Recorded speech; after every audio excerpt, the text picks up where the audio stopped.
Dans cette leçon, je vais créer un nouveau site avec un menu vertical situé sur la gauche de ma page. Je vais faire la connaissance des balises UL et LI. Je vais créer une feuille de style externe avec une nouvelle façon de lier le CSS et le HTML. Je vais revoir la notion de sélecteur d'éléments imbriqués. Je vais mettre en forme les éléments de liste et les liens de façon à créer un menu avec effet de survol. Je vais revoir la propriété float qui va me permettre de faire figurer des éléments côte à côte. Mais cette fois, je vais aussi jouer sur la hauteur de mes boîtes. Je lance Dreamweaver, menu site, nouveau site. Je le nomme mon prénom, bilan 2016. Bien sûr, pas d'espace, pas d'accent. Je clique sur le bouton Parcourir en forme de dossier. Je sélectionne le dossier que j'ai créé précédemment, bilan 2016. Je clique sur Choisir. Puis je retrouve ma fenêtre Configuration de site et je clique sur Enregistrer.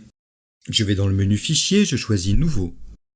Page vierge, HTML, mise en forme, aucune. Le type de document HTML5. Je clique sur Créer. J'enregistre mon fichier. Menu Fichier enregistré et je le nomme index.htm. Dans la balise Title, je tape le texte « Les plus beaux caniches de l'année 2016 » espace, espace, accueil. Dans la balise Body, je tape crochet ouvrant, div, ID si vous préférez à la française, égale, ouvrez les guillemets, container, fermez les guillemets, fermez le crochet. Je reviens 2 fois à la ligne et je tape crochet / et Dreamweaver complète lui-même la fermeture de la balise.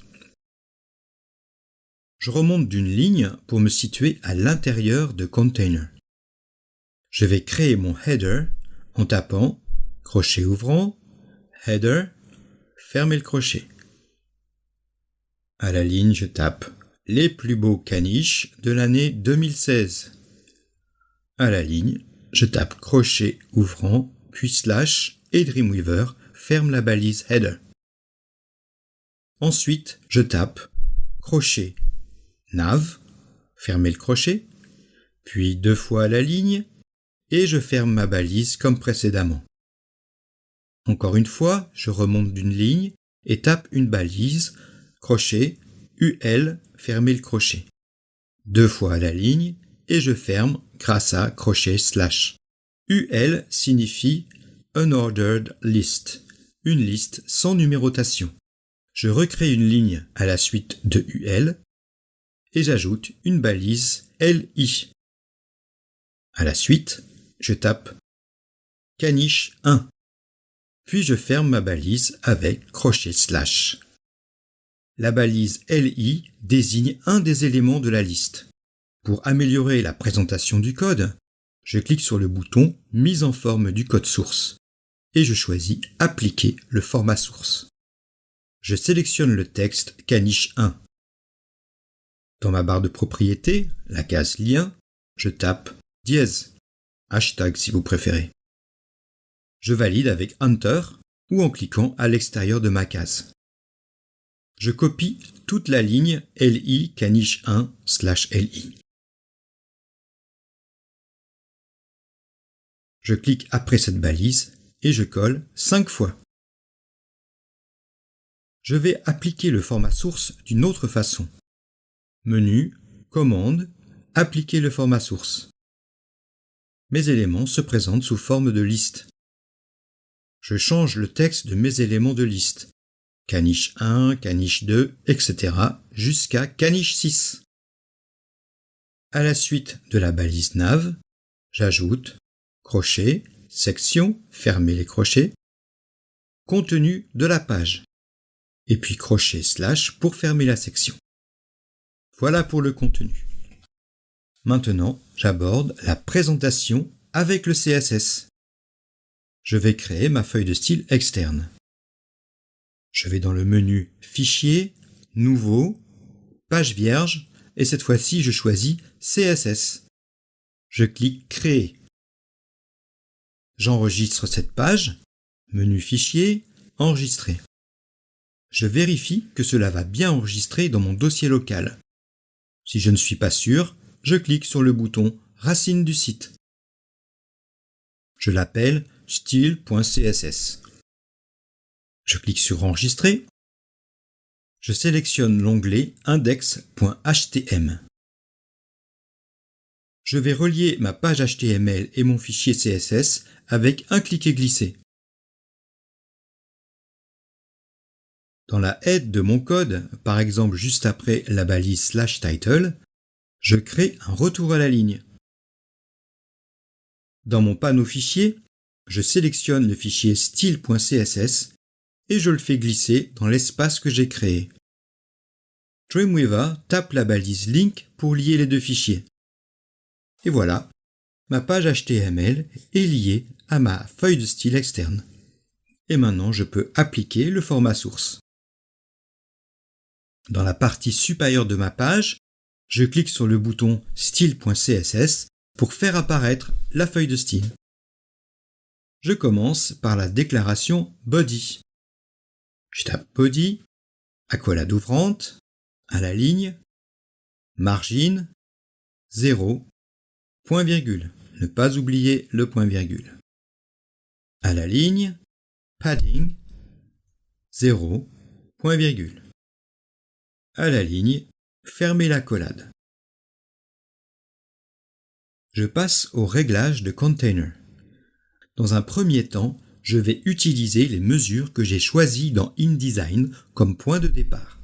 Je tape hashtag, ou je vais dire dièse parce que ça va plus vite. Donc dièse container, ouvrez l'accolade, à la ligne, width.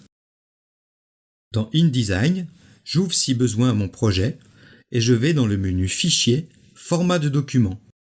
Et je note la largeur, elle sera de 1024 pixels.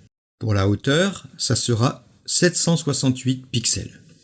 Donc je vais taper width, 1024 pixels, point virgule.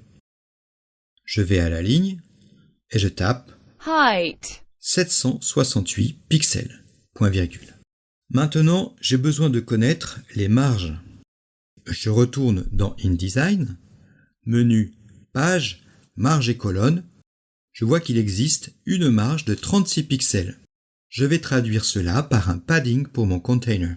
Je reviens dans Dreamweaver et à la suite de mes propriétés, je tape padding, 36 pixels, point virgule.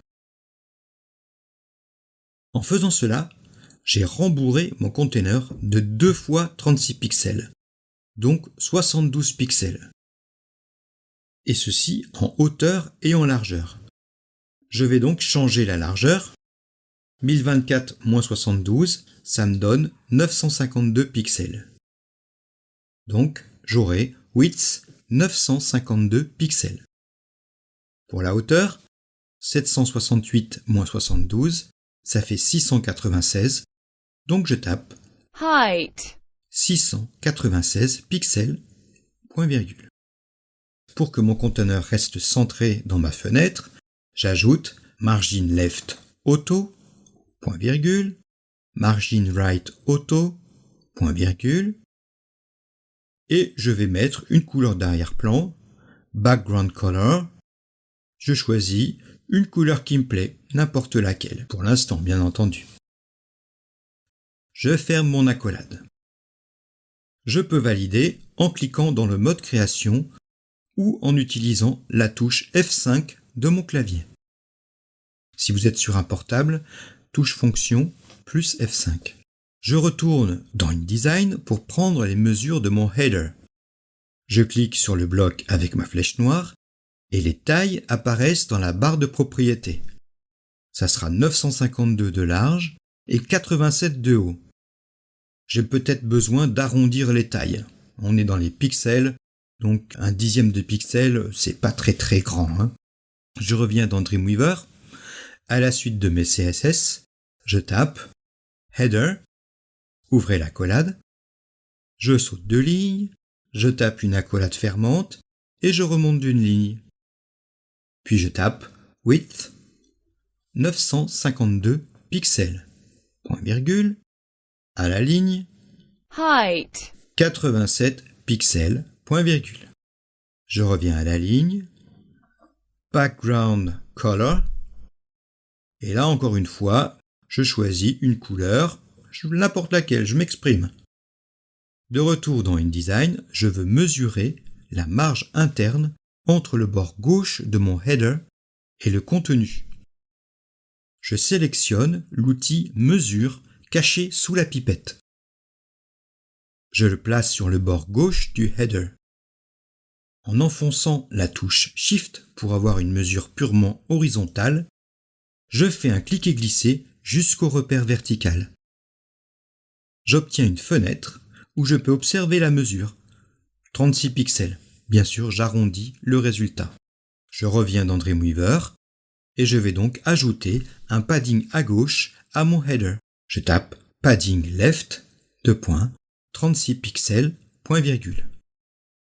Encore une fois, j'ai agrandi ma boîte. Donc je dois enlever 36 pixels à la largeur de mon header. 952 moins 36, ça fait 916 pixels. Donc je vais changer la largeur. Width est égal à 916 pixels. Je change la taille de mon texte. En tâtonnant, je trouve font size 3.4 EM. Attention, ne pas mettre de virgule, bien mettre un point. Je n'oublie pas le point virgule, après font size 3.4 EM. Pour améliorer le placement en hauteur de mon texte dans le bloc, je vais utiliser la hauteur de ligne. Je tape line height, 1.55 EM et je tape mon point virgule. J'observe que dans InDesign, j'avais une marge de 12 pixels sous le header.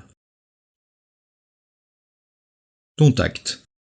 Je vais à la ligne et je tape margin bottom 12 pixels, point virgule. À la ligne et je termine le tout par une accolade comme d'habitude.